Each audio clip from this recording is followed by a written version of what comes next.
بسم اللہ الرحمن الرحیم۔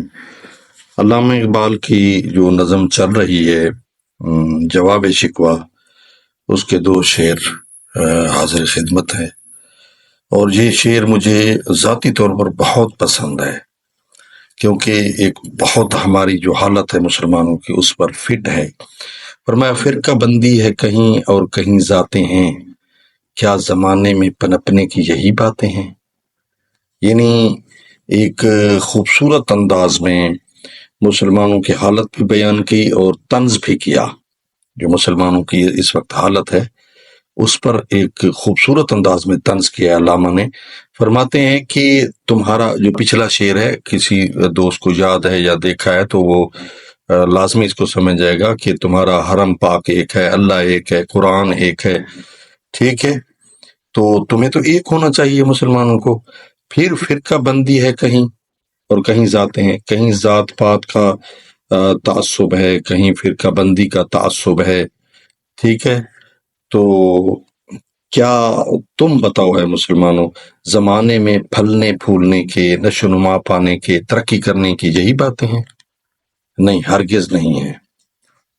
اور یہی وجہ ہے کہ ہم مسلمان جو ہے ظلم کی چکی میں پس رہے ہیں، کیونکہ ہم مختلف ٹکڑوں میں بٹے ہوئے ہیں۔ دوسرا شعر، کون ہے تارے کے آئین رسول مختار، مصلحت وقت کی ہے کس کے عمل کا معیار۔ بہت خوبصورت انداز میں تنقید کی ہے، مصلحانہ تنقید، اصلاحانہ تنقید، یعنی اقبال اصلاح کرنا چاہتے ہیں اور ہمیں جھنجھوڑنا چاہتے ہیں مسلمانوں کو۔ فرمایا کون ہے تارے کے آئین رسول مختار، یعنی رسول مختار سے مراد رسول پاک صلی اللہ علیہ وآلہ وسلم ہے، آئین سے مراد رسول پاک کی شریعت ہے، تارک چھوڑنے والا یعنی مسلمان ہے جس نے رسول مختار کی شریعت کو چھوڑ دیا ہے، اور اس کا جو اس وقت عمل ہے وہ وقت کے تقاضوں کے مطابق ہے، یعنی وہ وقت کے مطابق دیکھتا ہے کہ اس وقت میں نے کیا کرنا ہے، کیا کرنا ہے، شریعت کو چھوڑنا ہے نہیں چھوڑنا ہے، ٹھیک ہے۔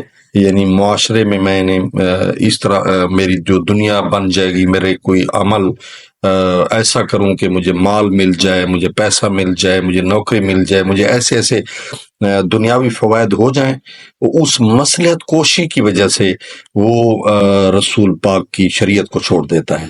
دیکھیں جو ملاوٹ کر رہا ہے وہ مصلحت کوشی کر رہا ہے، جو رشوت لے رہا ہے وہ مصلحت کوشی کر رہا ہے، جو اپنا جو ہے نا فرض صحیح نہیں نبھا رہا وہ مصلحت کوشی کر رہا ہے، ٹھیک ہے۔